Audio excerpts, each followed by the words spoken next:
First. Hello, and welcome to A Word of Hope for Monday of the seventh week in Ordinary Time.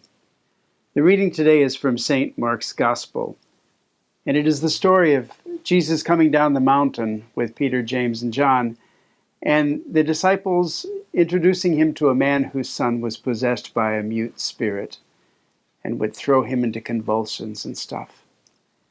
And the disciples themselves were not able to cure the young man. Jesus was able to do so. But there's a very interesting conversation between Jesus and the boy's father. The boy's father begging him, if you can do something, would you please do it? And it's so interesting because actually the conversation gets a little bit tense. And Jesus says to him, if you can do anything, everything is possible to one who has faith. And then the boy's father cried out, I do believe, help my unbelief. And then, of course, Jesus heals the boy. I was struck by that today, by just saying that the boy's father cried out. So many times when I've thought of that passage before, experienced it in the liturgy, it's almost too sweet. I do believe, help my unbelief. That's not what the gospel says. The gospel presents a pretty tense moment between Jesus and this boy's father. The boy's father is saying, if you can do anything, would you please do it? And Jesus says, what do you mean if I can?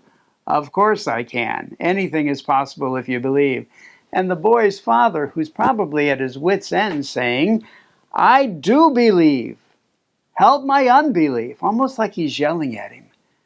And I remembered the times that I've been with people who have expressed their agony to God and who I've helped and I've encouraged to go ahead and say what you have to say to God.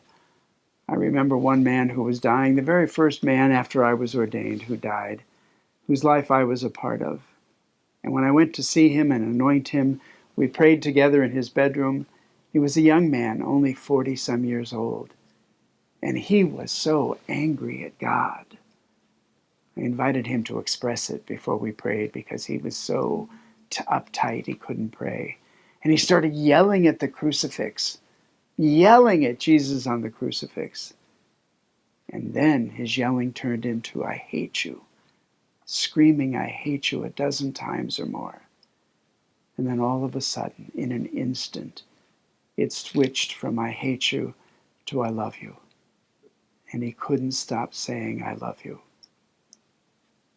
I witnessed in him that God can take what we've got to say to God, to really try to be able to articulate our fears, our anxieties, the things that terrify us.